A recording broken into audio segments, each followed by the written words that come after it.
Assalamu alaikum wa rahmatullahi wa barakatuh. Sabah al-khair. I would like to welcome everyone on behalf of the Libyan Cardiac Society and the co-chairing the fourth Pan-Arab Heart Failure Conference with my dear colleague Dr. Firas Badr.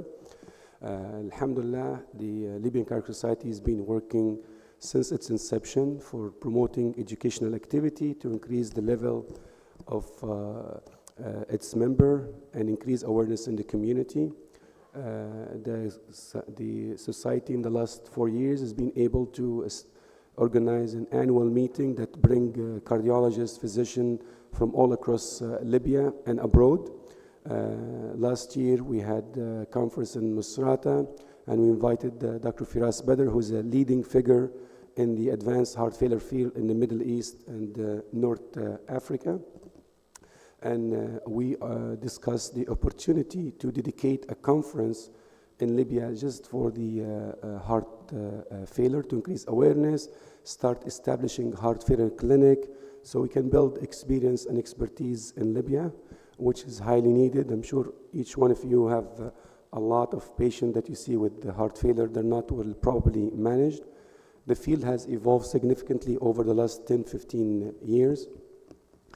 So we felt it's due to have a dedicated conference in Libya for the Pan-Arab heart failure, and won't be a better opportunity to have it in conjunction and in collaboration with the Libyan Cardiac Society. So I'd like to welcome you everyone. We have expertise from across the Arab world.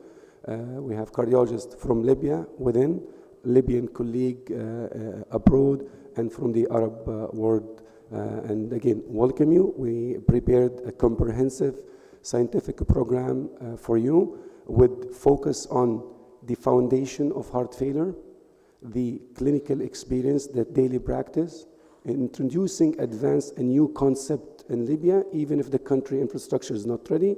But as a physician, it's important to come across, and we'll have interest, use the faculty expert with us to discuss kind of unique cases that you may come across in your experience. So I would like to welcome you all and give the mic to my co-chair, Dr. Firas Badr. Thank you. Thank you very much, Ayman. Assalamu alaikum wa rahmatullah. And good morning to all of you. On behalf of the Middle East Heart Academy, it's my pleasure to welcome you to the 4th Pan-Arab Heart Failure Conference happening here in Tripoli.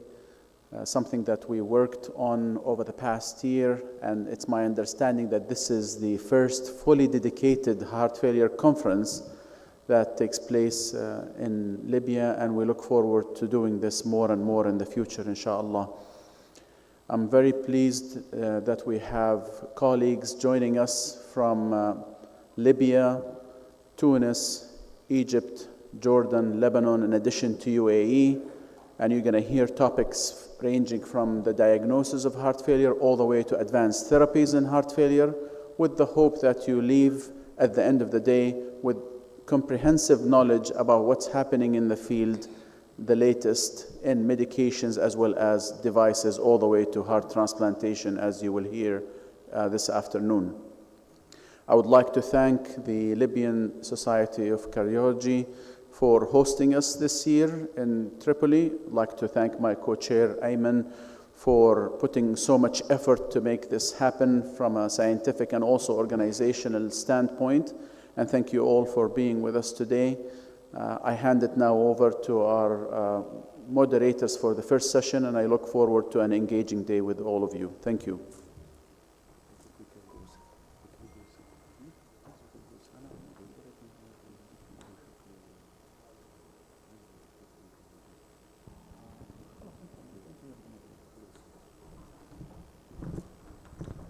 Assalamu alaikum wa rahmatullahi wa barakatuh. Good morning, everyone.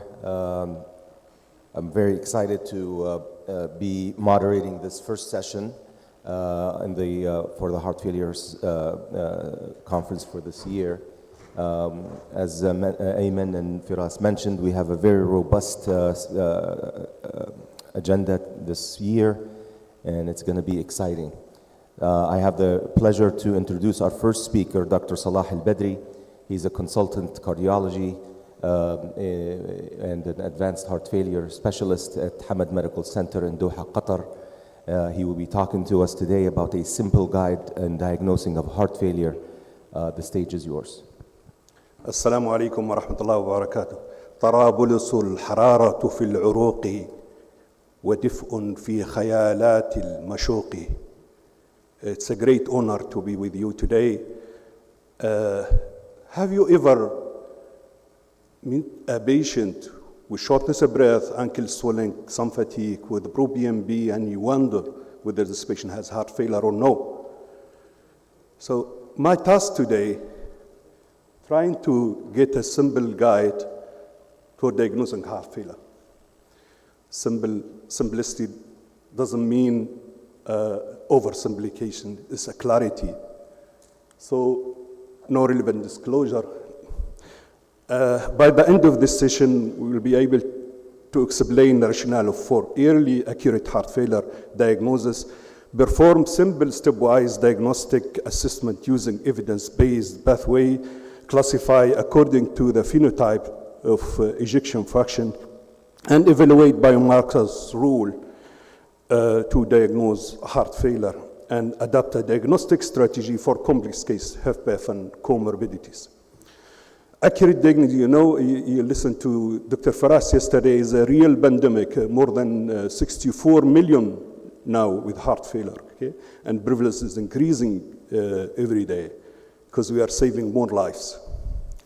Benefit of early treatment, timely diagnosis is important. Guideline medical treatment work very fast, within weeks. So ethically, we should diagnose early, start early.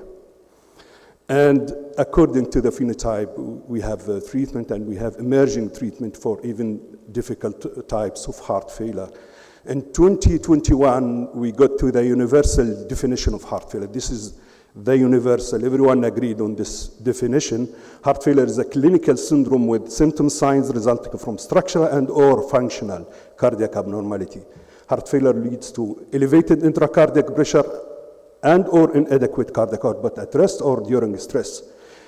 Heart failure is a clinical diagnosis. Again, is a clinical diagnosis at bedside, okay? This is the start, and should be the majority of cases diagnosed depend on clinical diagnosis and bedside diagnosis, require integration of symptoms, a physical examination finding, and objective evidence of cardiac dysfunction. And these are the phenotypes of heart failure according to the ejection fraction. HFrEF, where we have extensive knowledge about the treatment. HFmrEF, 40 to 49, where it is almost similar treatment between it and HFrEF they're sharing. And the difficult, challenging diagnosis of HFpEF, where we have accumulating evidence of benefit. And we have the heart failure with improved ejection fraction, where ejection fraction less than 40, improved more than 40, okay? And in this case, guideline medical treatment should not be stopped. No de-escalation for such a patient. So the core component of diagnosis, there's some overlap here, slides. So we have the clinical diagnosis of symptom and signs, and they should be taken seriously. Structural or functional cardiac abnormality by imaging or elevated natriuretic peptide phenotype, where we classified according to the ejection fraction, and most important here, etiology identification. The reaching diagnosis is not enough. We need to get to the diagnosis. The cardinal symptoms of heart failure, dyspnea, orthopnea, paroxysmal nocturnal dyspnea will reflect congestion and fatigue, exercise intolerance, low cardiac output, and the physical signs. Them by heart, especially elevated jugular venous pressure, where we have a high specificity, reaching 70 to 80% for acute heart failure. And if you are master the examining GVB, this will beat almost the BMB measurement. Third heart sound has a high specificity of more than 90%, and should train our junior doctors to examine for it, because if you find it is very, very specific. Remember that these are very specific but low sensitivity. That means if you don't have them, it doesn't rule out heart failure, especially in well-compensated patient. ECG, very important, in the document of the guideline European Society of Cardiology, if you have a normal ECG, you almost exclude systolic dysfunction, okay? High negative predictive value, more than 90%.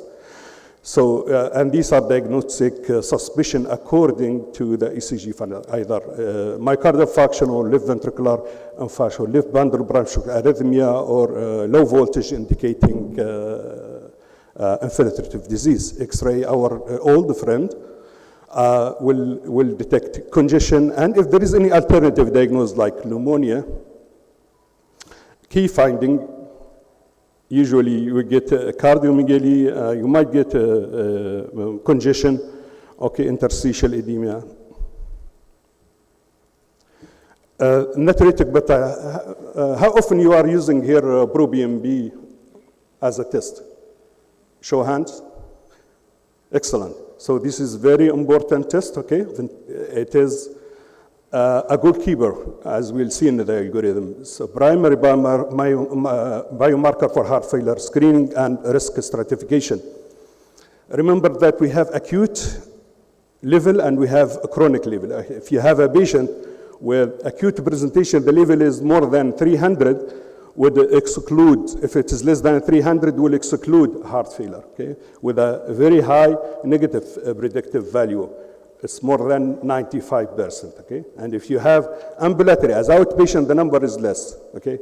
Less than 125.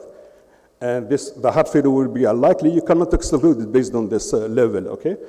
And higher level will warrant more investigation, okay? And because you might get a high ProBNP for other causes, like advanced age, female, sex, atrial fibrillation, acute coronary syndrome, pulmonary hypertension, and CKD. Also, we can get it low with obesity and other diagnoses like constructive pericarditis, or the patient is very early in his disease. Okay, and we have to consider that in obese patient, we might get it low. So we have other emerging biomarkers like high sensitive troponin, galectin-3, and we have soluble suppression of ST. These three, the high troponin indicating myocardial injury, soluble ST2 and galectin-3 for remodeling and fibrosis. And we have a multi-marker strategy. We have everything. We get a full information from injury to fibrosis and remodeling. Transthoracic echo, you are aware that it is very essential part, and we can get systolic and function, diastolic function, valvular assessment, and right heart assessment. The forgotten chamber should be looked for carefully in echocardiography. You know these values which are indicating impaired relaxation or elevation of left atrial pressure or elevated left ventricular, elevated filling pressure, E over E prime more than 14 will be surrogate for pulmonary capillary wedge pressure. Global longitudinal strain, this will detect subtle systolic dysfunction before LV ejection fraction declined. So we have a normal between minus 19 to minus 21, and if you have more than minus 16, less negative, this is abnormal subtle systolic dysfunction. And this can be used, and it is already in the algorithm for HFpEF or echocardiographic diagnosis. This is maybe the most important slide. This is the best way how to diagnose heart failure. This is endorsed by the European Society of Cardiology in 2021. We start first with suspicion, okay? If you are suspecting heart failure, risk factors, symptoms, signs, or abnormal ECG, and you go to the next, which is the ProBNP, and if it is, this is as outpatient assessment, by the way. If you have more than 125, then you do echocardiography. If the pro-BNP is not available, or your suspicion, your clinical suspicion, you think it's, even the pro-BNP is low, but you think this is heart failure, you go ahead and do the echocardiography, okay? And then you phenotype the patient according to the ejection fraction. This is not the end, please. This is very important. Once we get the diagnosis or the phenotyping as reduced, might reduce, HFpEF, we need to look for the etiology. We come to the challenging diagnosis of HFpEF. Around, it is growing up, but it's more than any other diagnosis, not the HFpEF. It's a challenging diagnosis, as you know. It's a clinical syndrome with usually vague presentation, a lot of comorbidities. Systolic function usually maintained, and we have objective evidence of elevated natriuretic peptide or structural functional cardiac abnormality, and evidence of elevated filling pressure. This algorithm is helping in diagnosis of HFpEF, HFA score. This is from European Society of Cardiology. We have a functional domain and we have morphological domain, okay? You go through these numbers and each one has a point. And at the end, sorry. You go back.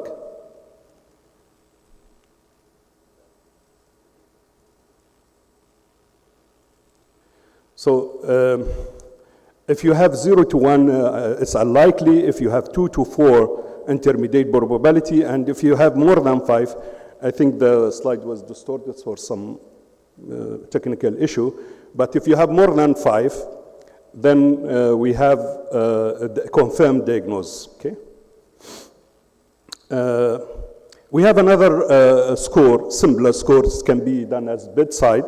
So this is created by a group from Mayo Clinic, where we use the H2 BIF score, where they are giving very high level for or marks for atrial fibrillation. Forget about the table, just listen to this. If you have a woman, elderly woman, okay, obese, with atrial fibrillation, you are almost certain that this is HFpEF, and this is reflected in this score, right? See the atrial fibrillation is 3. Now again, 0 to 1 heart failure are likely, 2 to 5 intermediate. If you have more than 6, you confirm the diagnosis.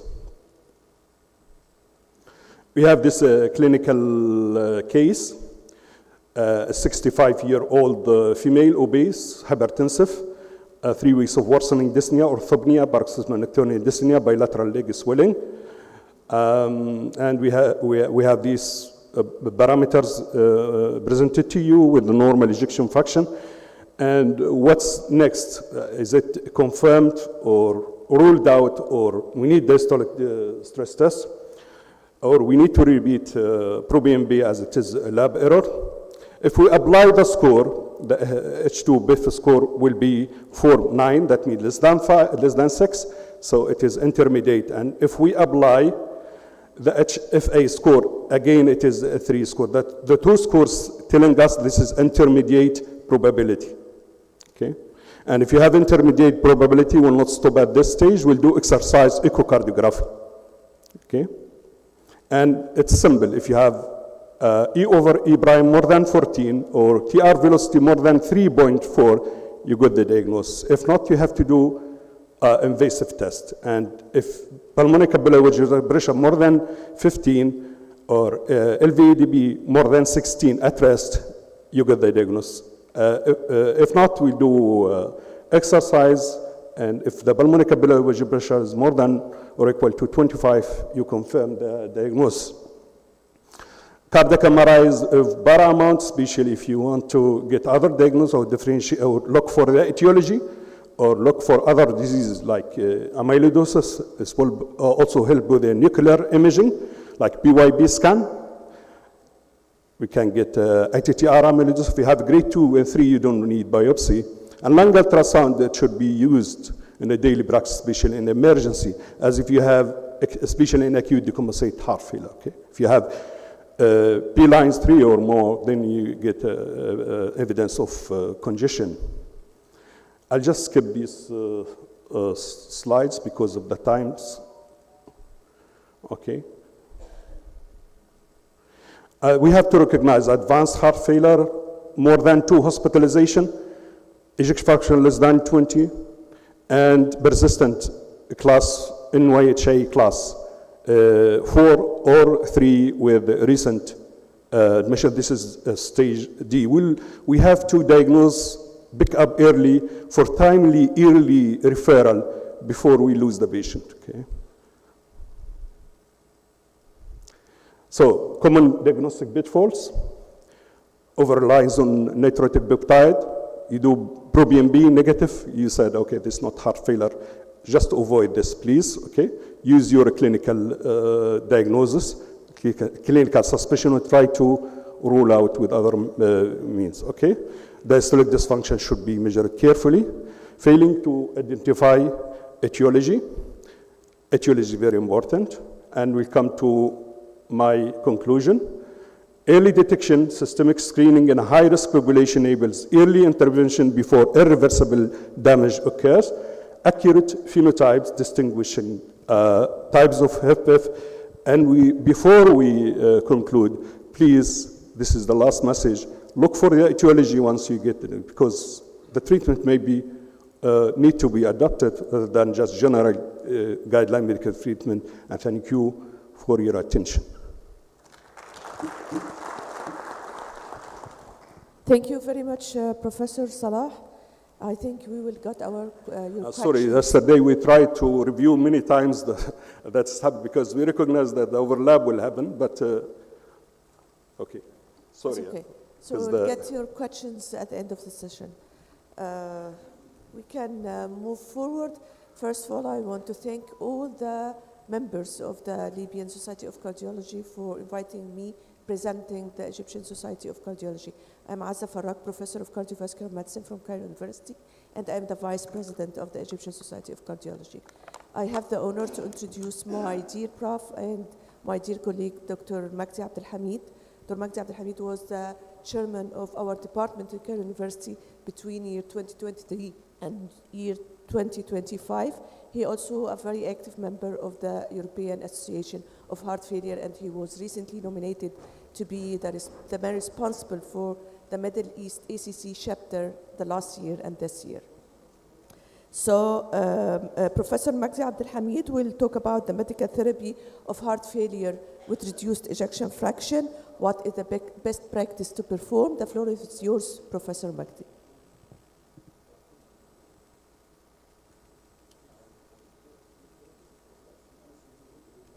Do you hear us, Professor Magdi? No. Yes. Do you see me now? We don't see you, but we hear you. I don't know why. Sorry.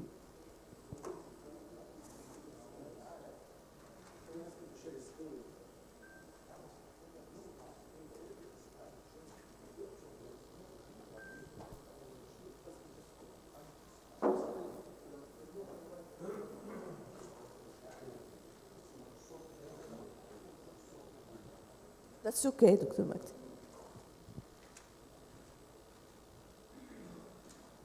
I don't know why the video is not working.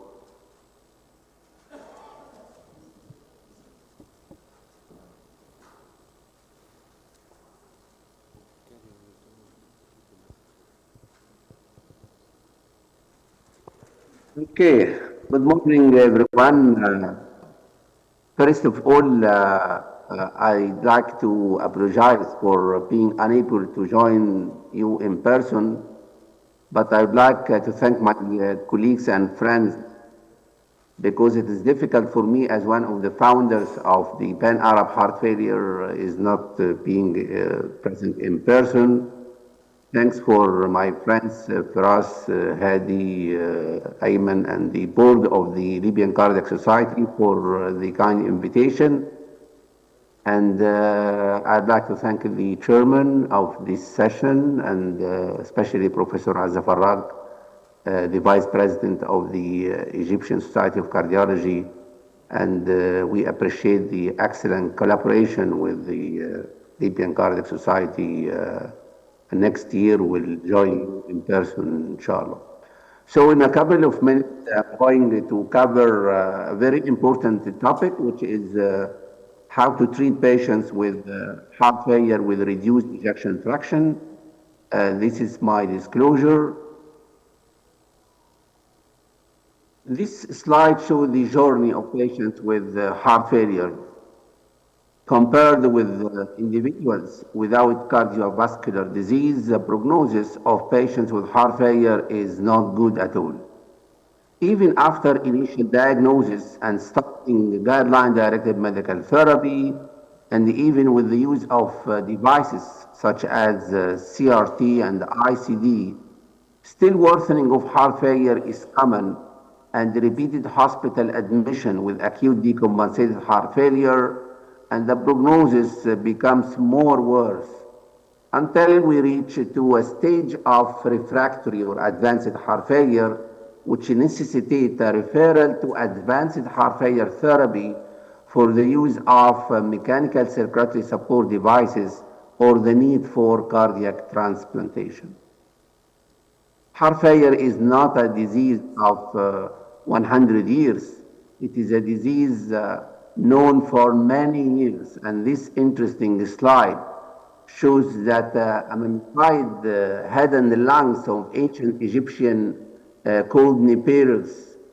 This is the 3D scanning of head and lungs of this ancient Egyptian mummy, which revealed that he died from heart failure, as an evidence by the presence of characteristic findings in the lungs indicating that the mortality was due to acute heart failure. This is 3,500 years ago, and the evidence of carotid atherosclerosis also is present on the right. As mentioned in the previous presentation, that universal definition of heart failure, which was published 4 years ago, that the presence of symptoms and or signs of heart failure caused by structural and or functional cardiac abnormality and incorporated by at least one of the following: elevated natriuretic peptide levels or objective evidence of cardiogenic pulmonary or systemic congestion. So we'll review the guidelines of the Heart Failure Association of EC, which was published also 2021, that the HFrEF is defined as symptoms and or signs of heart failure, in addition to an ejection fraction of 40% or less, with an evidence, of course, to structural myocardial disease. And this slide shows how to diagnose heart failure based on symptoms and or signs of heart failure by proper clinical evaluation after history taking, electrocardiogram, sort of levels for high NT-proBNP more than 125 picogram per milli or PNP more than 35. And if these levels are high, echocardiography is mandatory to look for which phenotype HFpEF or heart failure with mildly reduced ejection fraction, and to look for the etiology of heart failure, whether it is myocardial or valvular heart disease as an etiology for heart failure. Neurohormonal activation is a cornerstone pathophysiological abnormality in patients with heart failure. So the treatment is to counteract the high levels of neurohormonal activation, specifically angiotensin II, norepinephrine, aldosterone, and liberalizing inhibition with the use of SGLT2 inhibitor. So on the right, you can appreciate this is the rationale for using the 4 pillars, which is an ARNI, beta blocker, MRA, and the sodium glucose cotransporter inhibitor, dapagliflozin or empagliflozin. And this slide showed the landscape of heart failure clinical trials for many years, starting with ACE inhibitor, which was the cornerstone for heart failure treatment based on the results of consensus or solved trials. Then with the use of 3 beta blockers, bisoprolol, metoprolol, and carvedilol in SEBS2, MERIT heart failure, and Copernicus trial with a high efficacy of beta blockers in reducing mortality and hospitalization. MRA in the form of spironolactone in RALPH study or eplerenone in emphasis heart failure trial with a positive outcome in heart failure with reduced ejection fraction until 2014 when ARNI, sacubitril valsartan in paradigm heart failure study demonstrated a significant reduction in the primary endpoints, and 2019 we have seen dapagliflozin in DAPA-HF or empagliflozin in EMPEROR-reduced trial with these are landmark trials for reducing mortality and hospitalization.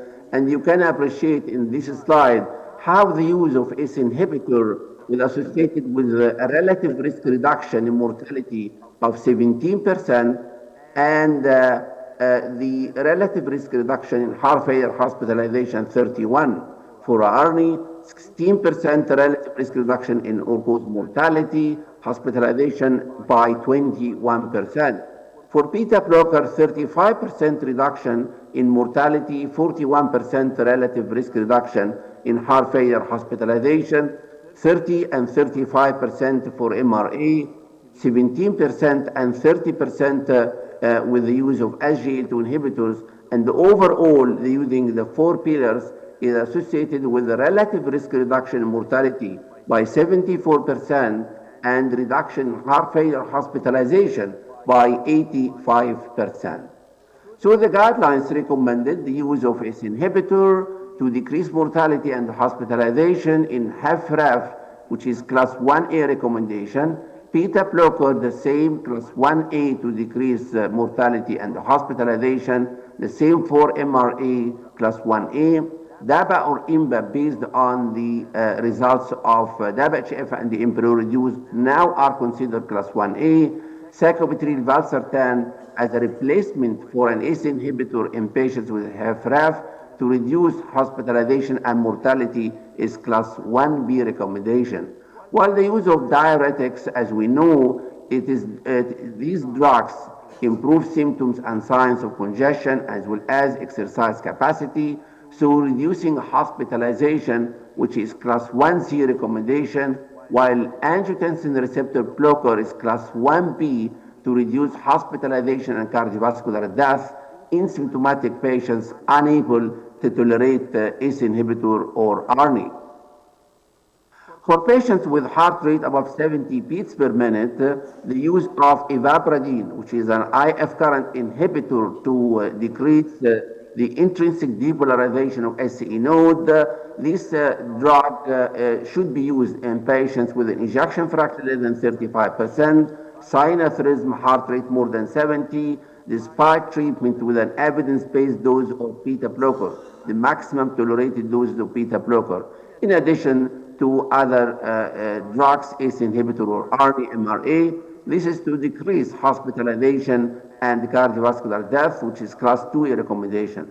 Also, ivabradine should be given in patients who are unable to tolerate beta blockers or have contraindication for the use of beta blockers, and this is also a class 2A recommendation. And in the last few years, we have seen Victoria trial using vericiguat, which is soluble guanylate cyclase agonist, and in this study, which showed an improvement in heart failure in primary endpoints in terms of cardiovascular death and heart failure hospitalization. So it should be considered in patients with NIHA class 2 to 4 who had worsening heart failure despite treatment with the other guideline-directed medical therapy, and this is class 2B recommendation. The combination of hydralazine isorbide dinitrate, class 2A recommendation in patients with HFrEF or with an ejection fraction less than 45% combined with dilated ventricle, NIA class 3 to 4, despite treatment with ACE, beta blocker, and MRA, and this is class 2A recommendation. Also should be considered in patients with symptomatic HFrEF who cannot tolerate any ACE inhibitor, ARP, or ARNI, and this is class 2B recommendation. So this slide summarizes the outcome of using these guideline-directed medical therapy in terms of survival. So ARNI is associated with survival benefit, decreasing all-cause mortality and cardiovascular mortality, has an impact on morbidity and decreasing heart failure hospitalization, a drug which improves quality of life and also have a reverse cardiac remodeling effect as proved in many studies. ACE inhibitor and ARP, the same benefits, but the impact on quality of life is questionable. Beta blockers have a reverse remodeling effect, as well as improving survival, decreased hospitalization. Diuretics only decrease hospitalization. MRA, significant benefit in except the quality of life. SGLT2 inhibitors improve quality of life, improve survival, and decrease hospitalization, while ivabradine has an impact on hospitalization and quality of life. In any patients with HFrEF, those patients should be screened for iron deficiency, which is commonly seen in heart failure patients up to 50%.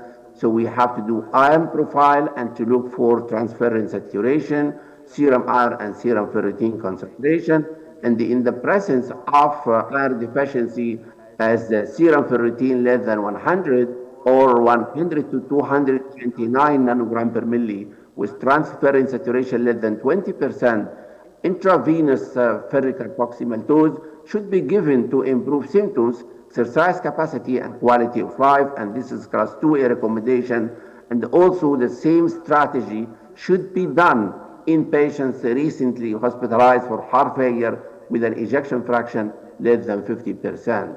Again, the guidelines recommended the use of the 4 pillars in addition to diuretics to relieve congestion, and then considering device therapy for CRT if the QRS complex is more than 150 millisecond, and ICD as a prevention for sudden death, which is class A1A in a secondary prevention, class 2A in non-ischemic etiology, and class 1 in ischemic etiology as a primary prevention, because sudden death is commonly seen in heart failure with reduced ejection fraction up to 50%. And we should consider the class 2A or 2B drugs as mentioned in the previous slide. Again, this is the strategy of treatment of HFrEF, pharmacological, device therapy, and non-pharmacological, even percutaneous or surgical therapy, according to the underlying abnormality. So all patients with HFrEF, to reduce mortality and hospitalization, should receive ACE inhibitor or ARNI, beta blocker, MRA, and SGLT2 inhibitors. Compared with the past years regarding the treatment, with initiation of ACE inhibitor or ARP and titration of the drugs to the maximum doses, then adding beta blocker followed by MRA or replacing with ARNI and adding SGLT2 inhibitor, this can take up to 6 months, which expose your patient to the risk of mortality and hospitalization. While now rapid sequencing is recommended to give the 4 drugs even small doses and then titration of each drug. So within 4 weeks, we are sure that all patients with HFrEF are given the guideline-directed medical therapy, and this should be guided by patient profiling to detect or to assess which drug to start with according to the patient profile. And this is interesting paper was published 4 years ago, and this is based on heart rate, blood pressure, serum creatinine, serum potassium, sinus rhythm or atrial fibrillation, and we can appreciate that SGLT2 inhibitor is present in all patient profiles, a drug which has no impact on heart rate or blood pressure, and as long as the estimated GFR above 25 with DABA or 20 in IMPA, it should be started from day one diagnosis of heart failure with reduced ejection fraction. And this slide shows that rapid and intensive medical therapy for heart failure with reduced ejection fraction using the quadruple therapy has an impact on decreasing mortality and hospitalization, and initiation of the drugs should be started early, and then dose escalation to the target doses as tolerated for each drug. This will be translated into a reduction in all-cause mortality, 73% relative risk reduction, absolute risk reduction 26%, number needed to treat 3.9, and is associated with extended median survival of 7 to 11 years. So with this, I finished my presentation. Thank you for your attention, and I would like to welcome you for Cardio Egypt 2026 next February. Thank you so much for your attention. Thank you very much, Dr. Majdi, for this outstanding presentation. Please stay with us for the Q&A session at the end of the session. Now it's my great honor and privilege to introduce our dear friend. I call her the friend of the Libyan Cardiac Society and a strong supporter, Professor Layla Abeid. Dr. Layla Abeid is an interventional cardiologist with a special passion and expertise in the heart failure field. She is recognized a leader and a figure in the MENA area. She is the department chair of cardiology at Haider Shaker University Hospital and Sfax University Hospital in Tunisia. She is the former president of the Tunisian Society of Cardiology and Cardiovascular Surgery and the current president of the Tunisian College of Cardiology and Cardiovascular Surgery. Dr. Layla, she also leads the postgraduate training program in Tunisia, not just intervention and heart failure, but also in the hypertension and echocardiography. Dr. Layla, she's a researcher and she has a multiple national registry in Tunisia, especially I'm going to mention a few of them, the nature of hypertension, PCI, heart failure, and also atrial fibrillation. She's an investigator in multiple randomized international trials. Dr. Layla has already authored over 120 scientific publications, and she's the editor-in-chief of the Tunisian Journal of Cardiology, as well as reviewed multiple international sites. So clearly we talk about a master clinician, educator, and expert in the heart failure field. She's going to talk to us today about medical therapy for HFpEF. Do you have billers? Dr. Layla, the floor is yours. Thank you, Dr. Ayman, for this kind introduction. صباح الخير، صباح النور من تونس. مرحبا بكم، مرحبا بأصدقائنا وأخواننا الأطباء القلب من ليبيا.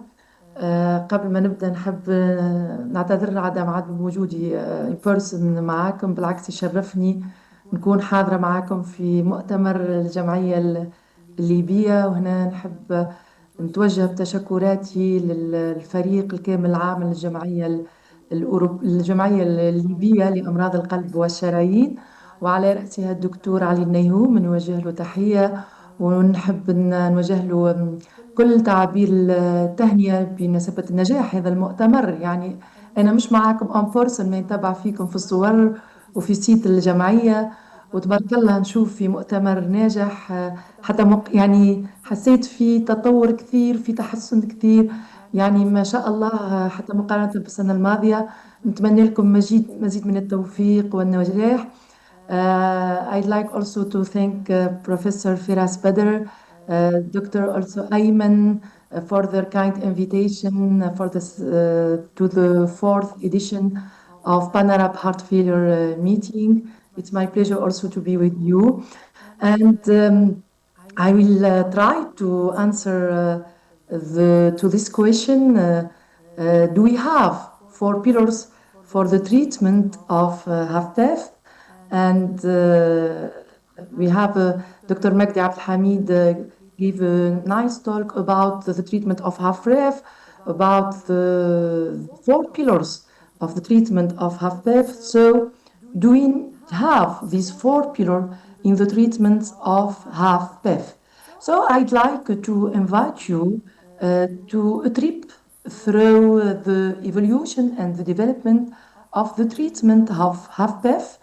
And if we focus on the evolution of the guidelines, here the guidelines 28, unfortunately there was no treatment to reduce morbidity or mortality in patients with HFpEF. And it was the same thing in 2012 European guidelines. In 2021, we have only the treatment of comorbidities and diuretics to alleviate symptoms and signs. It was also the same thing in 2021 European guidelines. And until the 2023 focused update of the 2021 OSA guideline for the diagnosis and treatment of heart failure, where they indicate for the first time one of the pillar treatment, the SGLT2 inhibitor.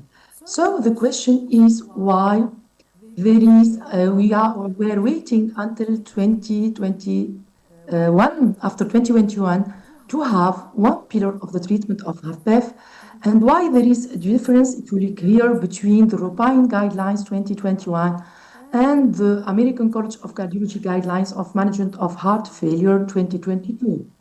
Here in 2021, in European guidelines, there is no SGLT2 inhibitor. In the American College of Cardiology guidelines, SGLT2 are recommended class 2A, ARNI or RB in class 2B, MRA in class 2B.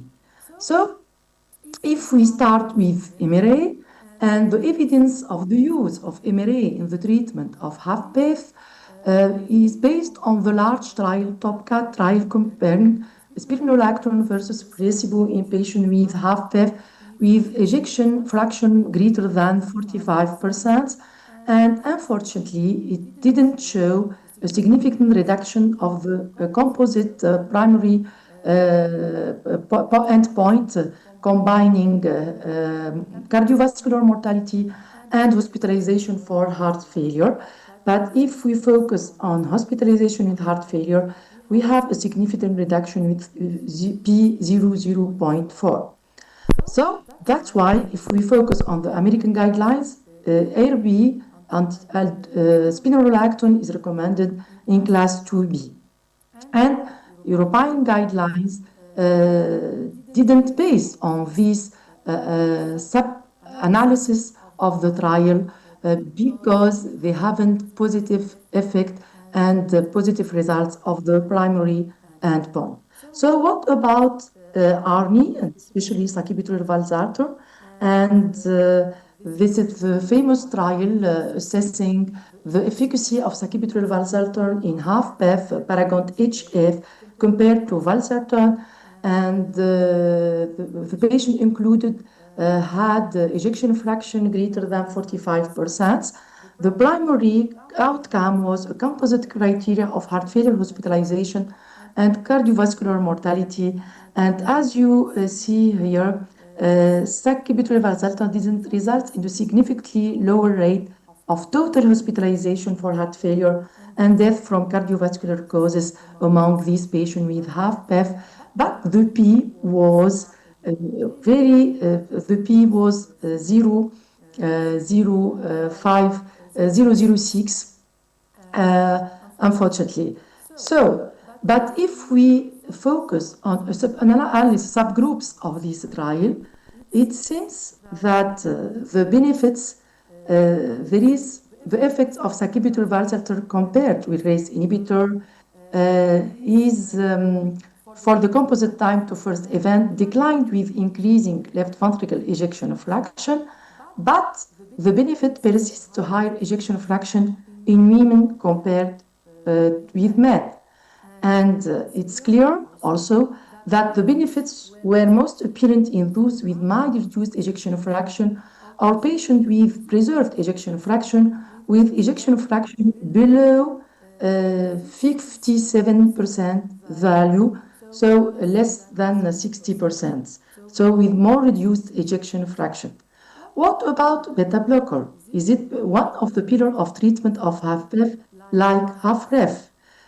Really, if we look to the randomized trials, we have limited evidence for their benefits in this population.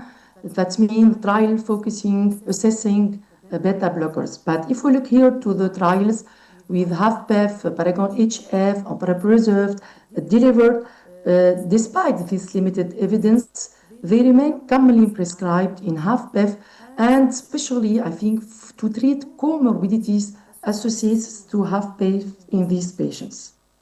And now we are talking about SGLT2 inhibitor, as I said, is now considered as one pillar of the treatment of HFpEF, and the evidence of the use of SGLT2 inhibitor in HFpEF is come from the results of the large trial Emperor Preserved, which was published in 2021 after the publication of the European Society Guidelines 2021 guidelines.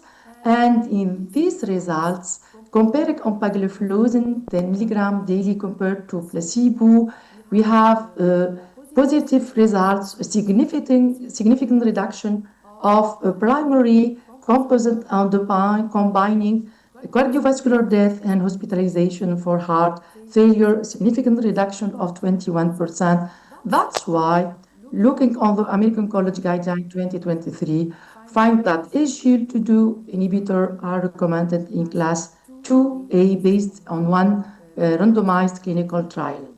After that, we are very pleased and happy to have a subsequent large trial, delivered trial, assessing another SGLT2 inhibitor, dapagliflozin, compared to the placebo in treatment in HFpEF with ejection fraction greater than 30%. And we have also a nice result, significant result showing reducing risk of hospitalization of heart failure and cardiovascular death among patients with HFpEF in the group with dapagliflozin. As you see here, there is a significant reduction of the primary endpoints. And if we look to this meta-analysis combining both randomized trial, Derivel and Emperor Preserved, they find the same results with a significant reduction of the primary endpoint and with consistent reduction in both components. That means cardiovascular disease, death, and hospitalization for heart failure. That's why we are very happy for the first time in the 2023 USA Guidelines update of management of heart failure. Dapagliflozin and empagliflozin are recommended in patients with HFpEF to reduce risk of heart failure, hospitalization, or cardiovascular death. Class 1 recommendation, they are recommended. It's a pillar now of the treatment of patients with HFpEF, especially for HFpEF. And look, if we focus on heart failure with mildly reduced ejection fraction, we can, it will be ARNI, MRA, spironolactone, and beta blocker could be considered in class 2B based, as I said, on TAPCATE, on sub-analysis of TAPCATE, of Paragon HF, and of randomized trial where we prescribe beta blocker. But unfortunately, we couldn't cure HFpEF or heart failure with mildly reduced ejection fraction because there is still a residual risk in these patients despite SGLT2 inhibitor, despite the treatment of comorbidities. We need further treatment to reduce much the residual risk in this patient. That's why our approach should be focused on a phenotype and on the treatment of specific comorbidities when we treat HFpEF.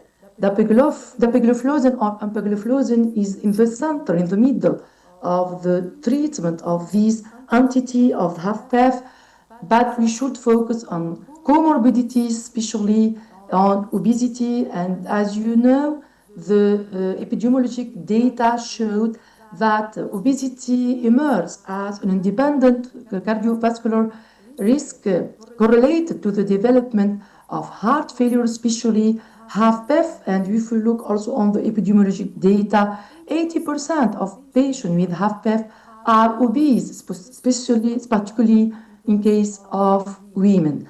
And you know that patients with obesity also have this metabolic disturbance, and there is a problem if, in this case, the obese patient has excess and dysfunctional adipose tissue. And as you know, this dysfunction of adipose tissue is a starter to enhance inflammation, oxidative stress, insulin resistance, and the emergence of many cardiovascular risks. And then after that, the different organ damage such as heart failure, chronic kidney disease.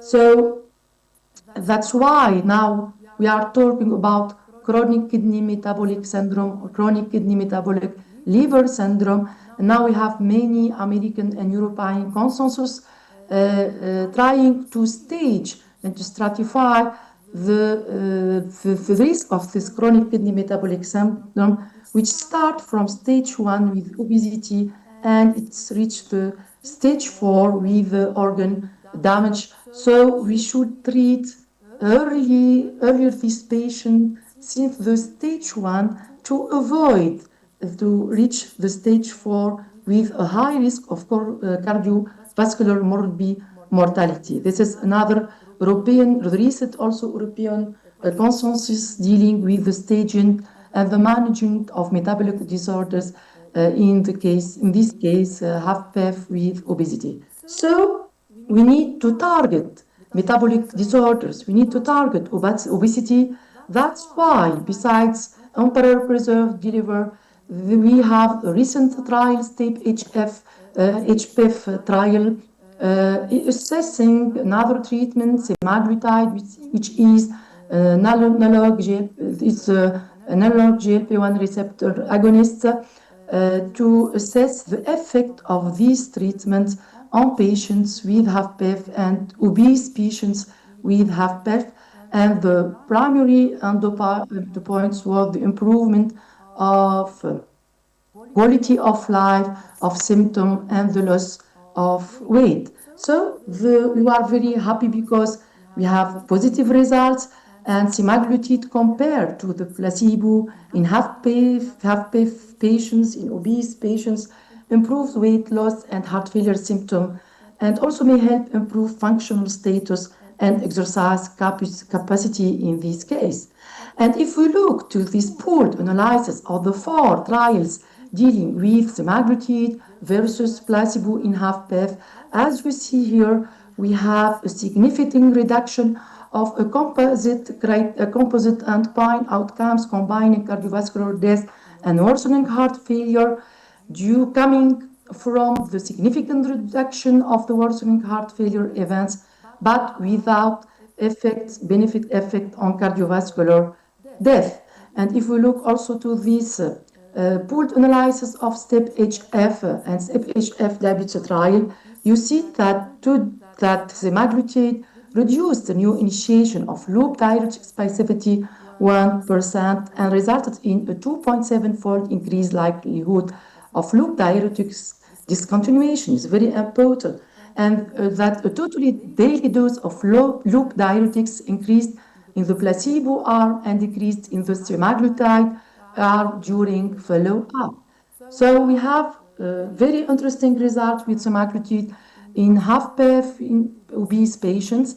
And the subsequent trial, also Summit trial, it was recently also published, assessing also the effect of tirzepatide, which is a combination between GLP-1 receptor agonist and GIP. And it was also assessing the effect, the long-term effect of tirzepatide on major adverse heart failure outcomes in obese patients with HFpEF.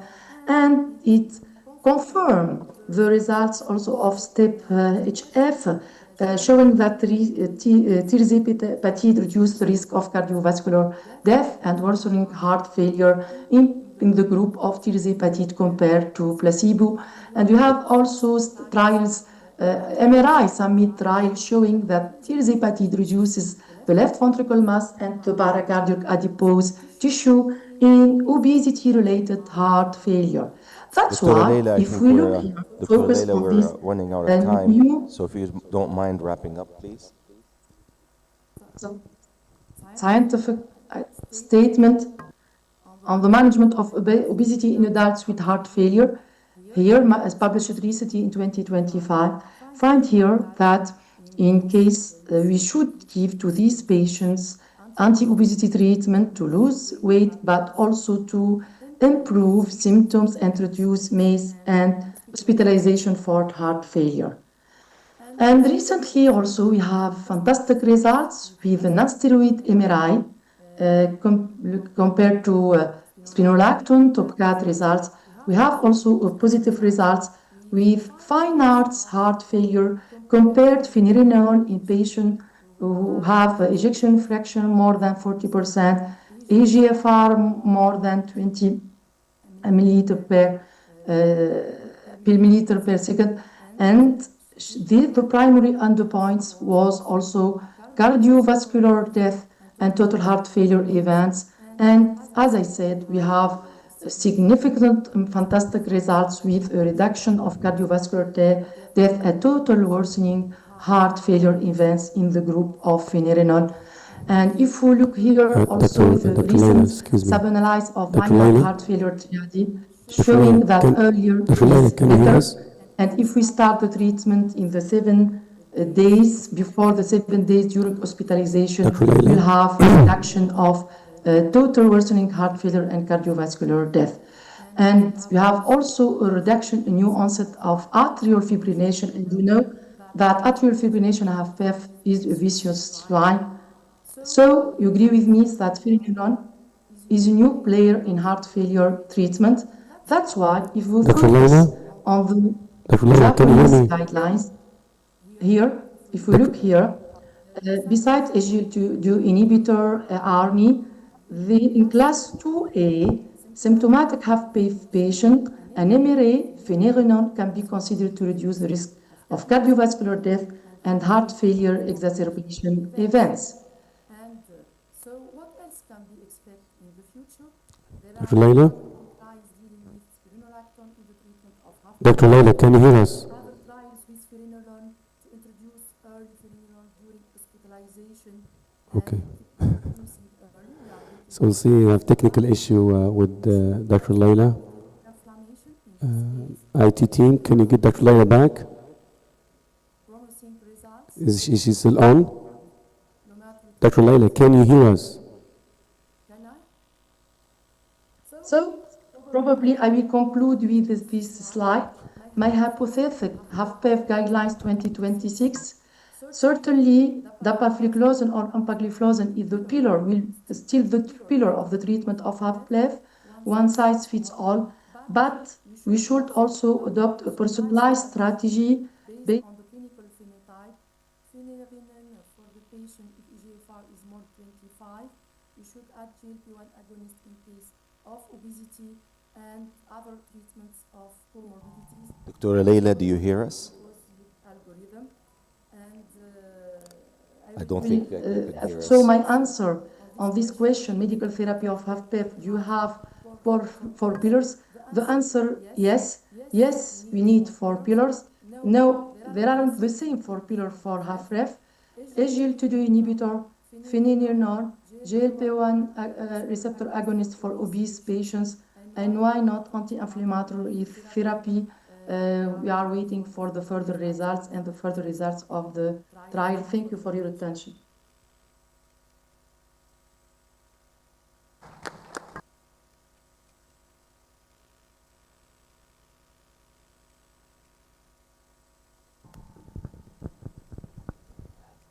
Thank you, Dr. Leila, for your presentation.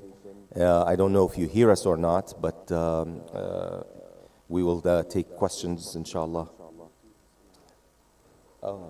عشان هيك Now I'm with great enthusiasm. I'm introducing my colleague and friend, Dr. Mohammed Al-Harari, Dr. Mohammed Al is a consultant cardiologist and a heart failure specialist in Tuam Hospital in Al United Arab Emirates. I am very delighted to always be in his presence, and he's going to talk to us today about building the heart failure clinic, something that Dr. Mohammed is very fond of, and I'm always eager to learn from his experiences and ongoing experiences. So, Mohammed, please, you can give us your talk, and the stage is yours.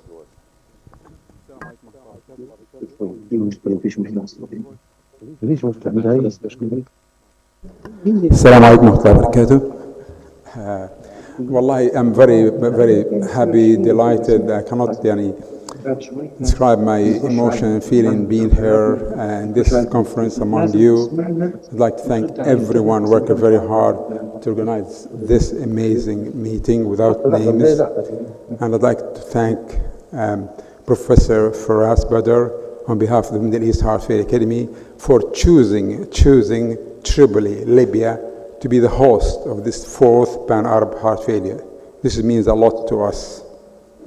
Thanks, Mahmoud, for your introduction. I don't think you learned anything from me. So you've learned how to diagnose heart failure, HFpEF, how to manage them. I'm going to take you through a story.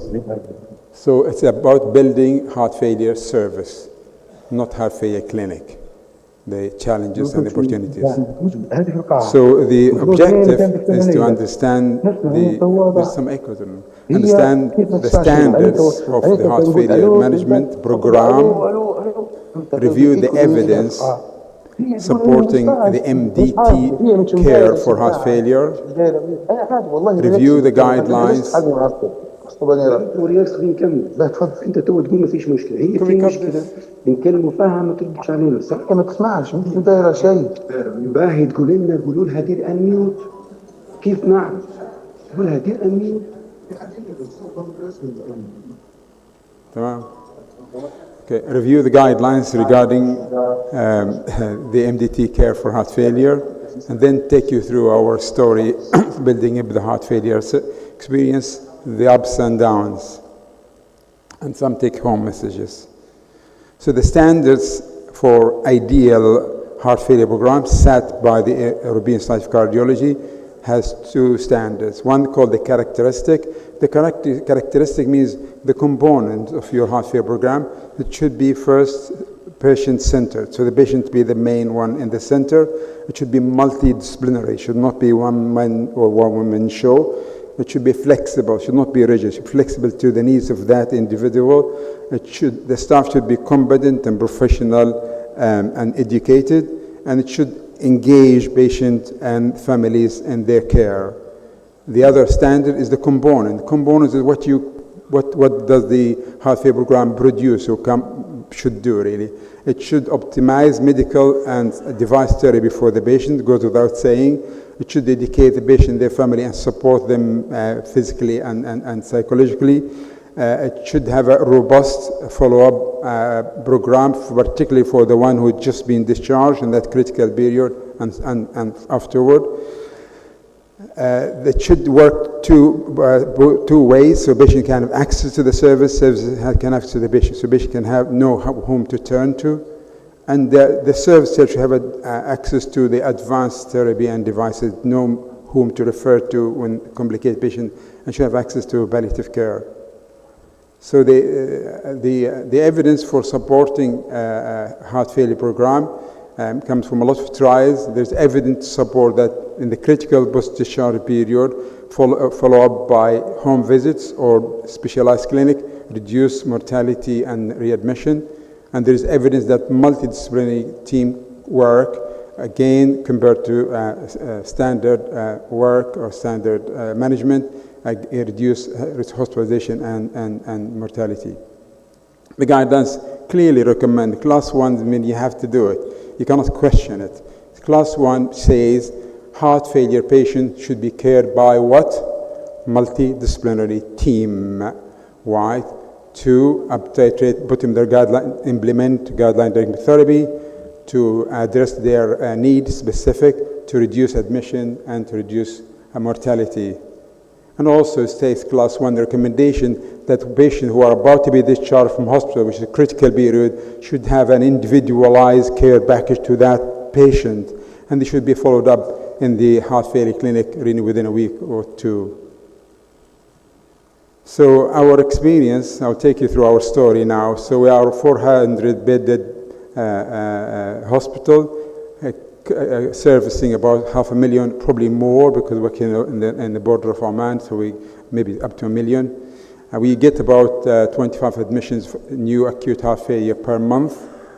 1 out of 3, you come back within a month to be readmitted, and only 2/3 maximum get seen at any cardiology clinic at any time. That was not very good. So the objective, your objective is what we wanted to do, not what we have started, what we want to do. We want to establish a heart failure service. That's what we wanted. We didn't want just a clinic.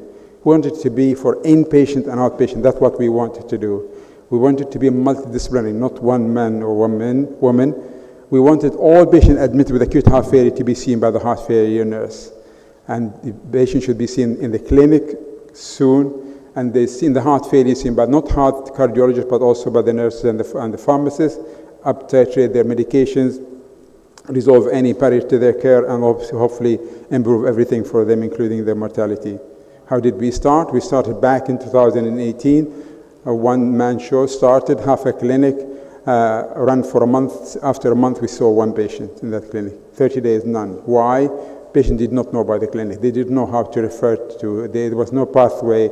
Clinic was filled with non-heart failure patients, and we had a very high no-show. You discharge them and you never see them again. So we advertised for our service in the local paper, but the breakthrough occurred when we managed to get nurses. Nurses, please. This is the most important. Heart failure service without a nurse does not work. So we managed to secure service for heart failure nurses. It's a bit complicated, but I can discuss it maybe later. In September, and that was a breakthrough. And then we collaborated with Professor Firas, who is here, who is the chair and the head of the Advanced Heart Failure and Transplant in Cleveland Clinic, Abu Dhabi, quite strong promoter of heart failure generally and heart failure clinic. He came to visit us and really supported with all what we needed. And then things start moving on. So in October, we added another clinic. We had 2 clinical pharmacists, one for inpatient, one for inpatient, already existing there, but they recruited them with us. We had a dietitian, we had a cardiac rehab. And then we formulated our heart failure team, as you see it, and we start meeting every 2 weeks. So what was the job description of the heart failure nurse? Okay. She had to find all the new admissions, to go through the electronic records, visit the wards, find all the heart failure, go and visit them, educate their family, highlight any issue to do with their care, even to the primary team or to the cardiologist, ensure they have a follow-up, attend the heart failure clinic, call the patient after discharge within 3 days, and also organize all our MDT meeting minutes and agenda, and he goes to all what available local or national educational activities. How do we get the referrals? All patients admitted get booked, and also patients admitted with no heart failure but they have heart failure also get booked. And we promoted and encouraged other specialties to refer to us. We told our echo technician that if you echo somebody with ejection fraction less than 40%, not under cardiology, to tell them and book them to the clinic, and they had the facility to do that. What else did we do to strengthen our program? Cost is an issue, and we tapped into various co-payment programs, charity programs to help support our patients. We adopted the Minnesota Living with Heart Failure Quality of Life questionnaire and translated to even Urdu language. Not very well used, I have to say, but we did it. We had access to the infusion clinic, which is nurse-led, only used for rheumatology and hematology for various things.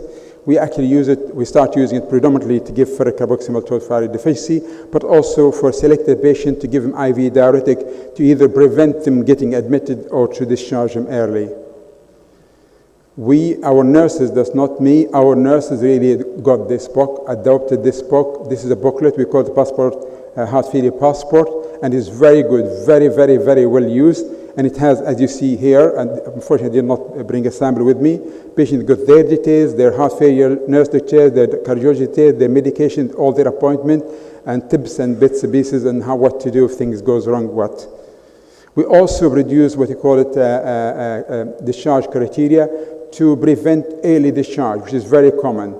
So basically tick boxes, and we actually managed to link it to our electronic records, and the junior doctor before discharge had to tick all these boxes. Simple things. Is the patient still on IV directly? You want to discharge him? Is his urea going up? You want to discharge him? Did you check his echo? Did you put him on the guideline diagnostic therapy? Did you book him for the heart failure clinic, etc.? What else? So how we measure the outcome? You have to measure. When you do some work, you have to assess, is it working or not? So really, the impact started not when the heart failure clinic opened, but when the heart failure nurse started working with us from August. The number of readmission dropped from 10 to 5. And over the next year, readmission rate significantly dropped, attendance to a heart failure clinic significantly increased. And we measured that, the measurement, patients who are eligible to this guideline diagnostic therapy, all were on it, and they all booked to the heart, more or less all booked to the heart failure clinic. Challenges. Cost of medication we mentioned, transport from people living outside the country, access to palliative care. But the major blow was COVID. COVID 2020 came, affected the whole world. Our hospital became a heart failure, became a COVID center. So we closed service. We just dealt with COVID, as you know, this happens. So the service gone, okay? And then at the end of that year, we moved to and a lot of staff left as well. Moved to another hospital nearby, Tawam Hospital, because it was we moved to Tawam. And we have to start from scratch. Did we do it? Yes, we did. We came back. We came even stronger. I don't want to go through another story, but we have this is now our current team. Faces maybe some of them look different, but we're still even a bigger team. And we continued. What else we did to improve? We created a power order in our electronic records. So if you have a heart failure in your ward, you just click and put heart failure nurse, and the heart failure nurse will get the message to see your patient. We gave our nurse, heart failure nurse, a pager with this number. You call this number, she will answer. Our heart failure nurse went around the wards to educate the staff about heart failure management and what to do, what. We promoted, this is European Society of Cardiology. I encourage you to I scan it now if you want. And this gives you access straight to the Arabic version of patient education. It's very good, full of all material. Hadi Skouri, who's one of the speakers later on, who unfortunately could not make it because he's ill, he's actually one of the main author of this. He's a board member of the European Heart Failure Association of the European Society of Cardiology. It's very good. We just promote our patients. Can you scan this and take it with you, whatever. So our heart failure nurse now get about 100 patients referred to her per month. In our heart failure clinic, we see about 250 patients every month. Now, to improve things further, to make sure that our standards are good, are high, we enrolled ourselves in the American Heart Association kit with the guidelines. And this is basically like a registry. If you are enrolled, you put all your patients that you admitted with heart failure, put all their data when they come, what their labs, what the echo, what treatment, follow up, everything, and they give you feedback and judge you based on your standards. And guess what? We've been awarded by the Silver Plus Award from the American Heart Association for our service for doing this. And now, currently, we are working to be accredited by the American Heart Association as a recognized heart failure center. So take-home message, multidisciplinary care is very important. Heart failure should be looked after by a multidisciplinary care team. And heart failure nurse is the main component, is the core. It has to be the core, and we are working with her rather than working with the cardiologist. For me, it should be take care of inpatient and outpatient, and particularly those who are just about to be discharged, because these people will die, and these people get readmitted. Should be followed up early. Patient and family should be really engaged and encouraged to be involved in their care. Success. What is the secret of success? There's no specific pathway that anybody can tell you have to do your heart failure clinic or service this way. It depends on your local resources, your local expertise. Okay? success, there's no one size fits all. So what you need, start aim high, start small, and keep going. Big success is often an accumulation of small successes. And that's it. Thank you. Thank you very much, Dr. Mohammed Al-Harari. We're going to have it open now for a question for the audience. If you have any question, please step forward for the mic. We have 15 minutes before the coffee break. And I'll have some input from our moderator on the presentation. I think we still have Dr. Layla with us. Dr. Magdi has to excuse himself for other meeting.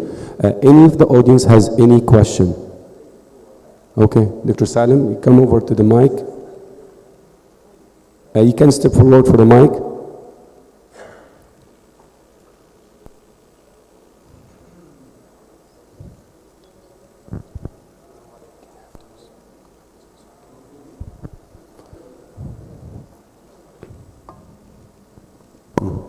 Assalamu alaikum. Thank you very much. I have a great pleasure actually to attend, to talk, or to attend this meeting and to listen to different, lectures or presentations from our colleagues regarding the treatment of heart failure. This actually reminds me heart failure actually reminds me with digoxin. And digoxin reminds me with things. Number one, digoxin was the first drug we studied as a medical students in pharmacology. I remember by a lecturer from India talking about digoxin and its role in the treatment of heart failure. Digoxin also reminds me, this one was a student in the 70s, reminds me also as a postgraduate doctor, in United Kingdom, going there to prepare for my DMRCB, the post-graduation degree. During that time, we worked in a hospital where digoxin was used in treatment of heart failure. And then, when I came back to Libya, of course, during that time, the heart failure was usually due to valvular heart disease and due to rheumatic valvular heart disease with atrial fibrillation and regurgitations, When I came back to Libya in the late 1992 and the beginning of 93, of course, I joined working in the National Heart Center. Heart failure due to rheumatic valvular heart disease, was most commonly due to rheumatic valvular heart disease, which is also associated with atrial fibrillation. Digoxin has a great role in the treatment of heart failure, and it has two things. It improves the contractility of the myocardium, and at the same time, it reduces the ventricular rate by controlling the conduction between the atria and the ventricle. One of the things which disturbs the function of the left ventricle, the contractility, not only the weakness of contraction, but also the non-synchronicity. There is no time for the left ventricle, to get enough time to receive the blood, or regurgitation blood, and then to prepare itself for a very forceful contraction to get rid or to improve the cardiac function. And just for the sake of time, Dr. Salim. Okay, listen please. So what I want to say that digoxin will come back again as an important drug to treat heart failure because of two things. Number one, it improves force of contractility. Number two, it reduces the left ventricular rate in response to fast atrial fibrillation. Whatever the cause of atrial fibrillation, you know what I mean? Because atrial fibrillation, there are many causes of atrial fibrillation. Sometimes it's even low on atrial fibrillation. So by improving the Dr. Salim, thank you for this point. Just for the sake of time, excuse me, Dr. Salim. Dr. Salim, just one second. I think glad you brought this point.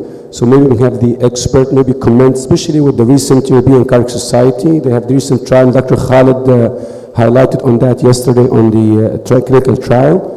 So I'm not sure if Dr. Azza, Dr. Mahmoud. Just a reminder, Dr. Just a reminder that digoxin will become again as an important drug in the treatment of heart failure. The only problem with heart failure, make sure that the patient doesn't have ischemic heart disease. If the patient make coronary angiogram, make sure that the patient doesn't have coronary artery disease. Why? Because the patient has coronary disease, he will develop ischemia because the improvement of the contractility will increase the oxygen demand. صح ده?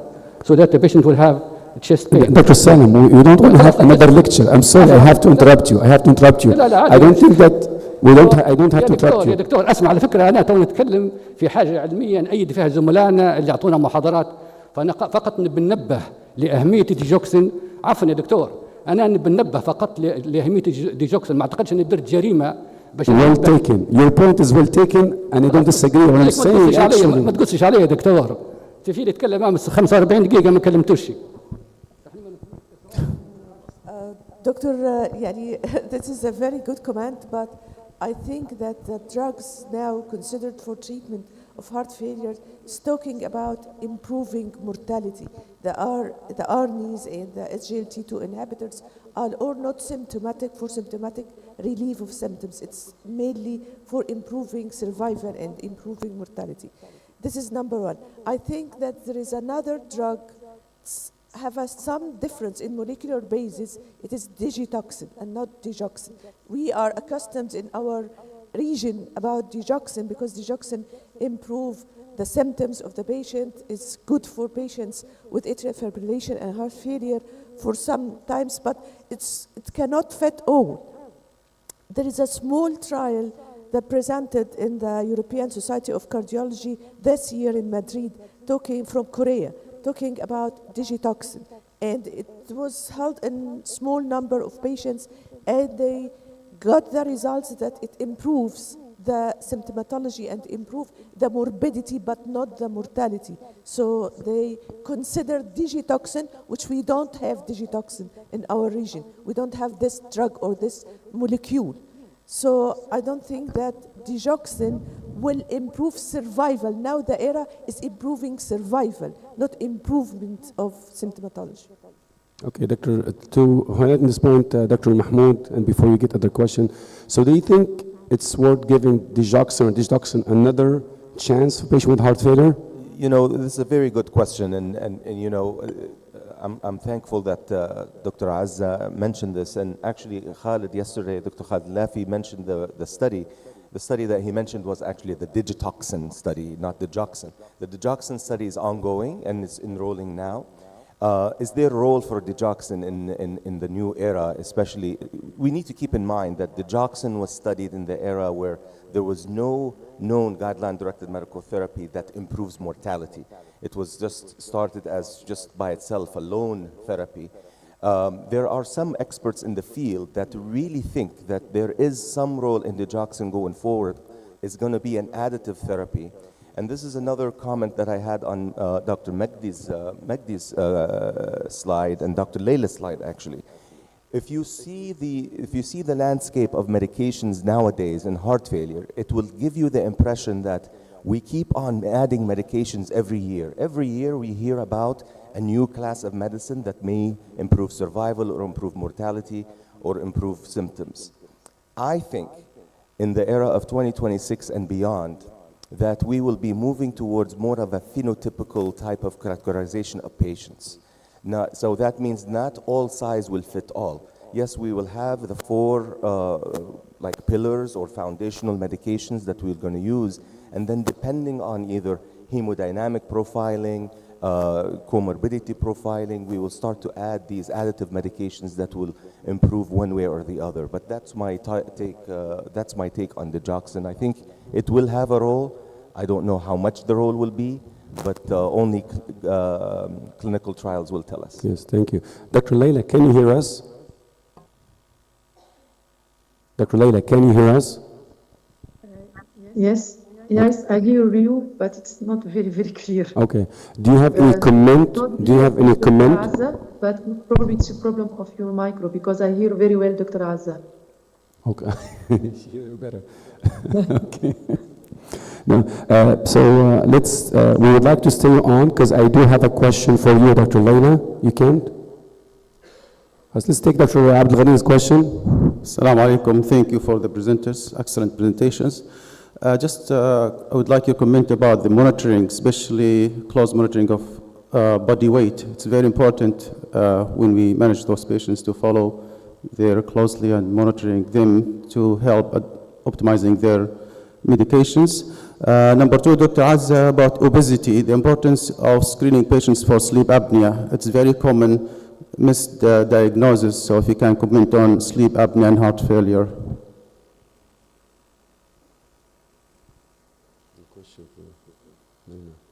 Dr. Leila, I'm not sure if you got the question.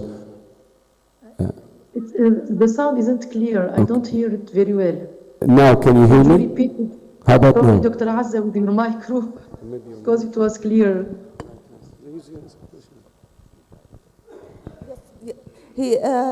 Hello, Dr. Laila. How are you? Hello, Azza. My colleagues asked about the obesity and the role of obstructive sleep apnea in this management of patients with heart failure. You know, obstructive sleep apnea may cause hypertension, dysomnolence, and so on. So what's your opinion about this? Yeah, it's a very interesting question. As I said, the treatment of obesity and FPEF is based on many drugs, GLT2 inhibitor, and then it depends on the comorbidities. But it's very important to screen sleep apnea in these cases and to treat it, especially to improve the symptoms, the quality of life, but also to improve the prognosis in these cases.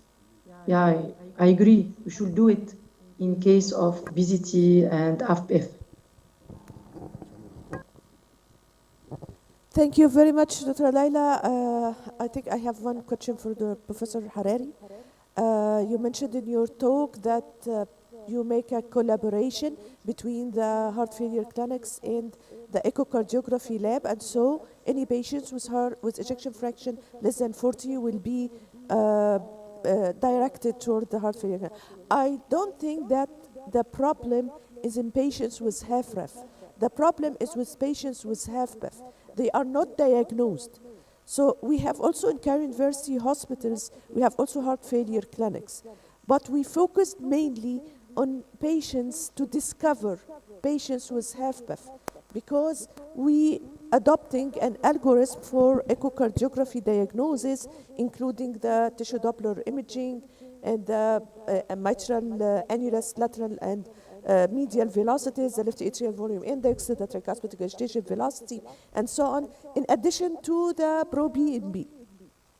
And in addition to this, we adopt another collaboration with other specialties or subspecialties, specifically patients with a department of general medicine to detect early cases with carpal tunnel syndrome, for example, nephrology department for detection of patients that may discover cardiac amyloidosis, for example.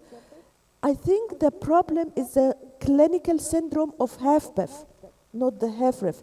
So you miss a lot of patients with HFpEF if you don't mind and focus about their diagnosis. What do you think? No, absolutely. Really, we're doing similar to what you do. We collaborate with all other specialty. We do a lot of education activity with all other specialty to encourage referral. We work actually close by with our respiratory team. We have clinics next door. You know, respiratory. They always say breathless is heart failure, no whatever. And a lot of cardiologists do not accept asthma patients, COPD patients to be seen. We have open door with them. We're actually unique in our clinic. Even Dr. Fras can confirm that we see HFpEF and HFrEF. In our clinic, 60% of actually HFpEF, not HFrEF.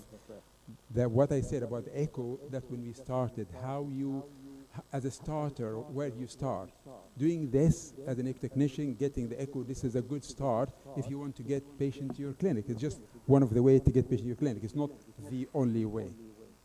Thank you, Dr. So we're going to finish with the last question. I have a question for Dr. Salah.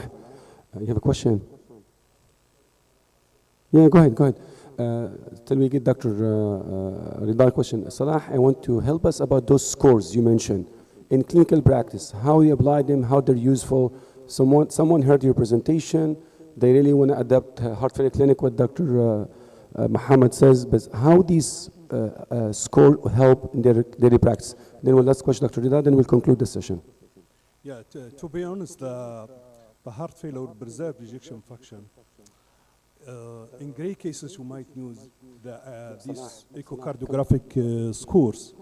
So we can make it like initially simple, patient with the symptoms and signs of heart failure, and you have evidence of LV dysfunction, functional, mainly diastolic dysfunction.